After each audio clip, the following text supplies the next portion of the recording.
অন্তরটা কেঁপে ওঠে, এই মুহূর্তটা হবে হেদায়েতের মুহূর্ত।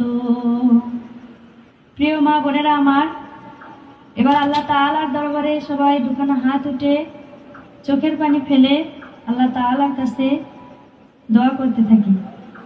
আল্লাহুম্মা আমিন।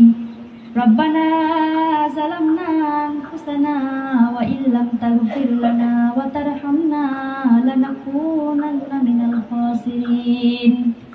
আয় রব্বুল আলামিন, আমাদের মা বোনদের অন্তরগুলো তুমি নরম করে দাও।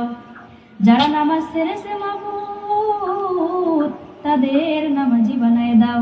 যারা পর্দা করতে পারে না, তাদের পর্দা করা সহজ করে দাও।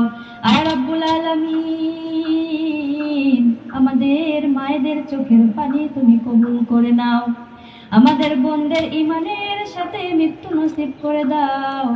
জানি না মওলা কার চোখে পানি এসে গেছে মওলা।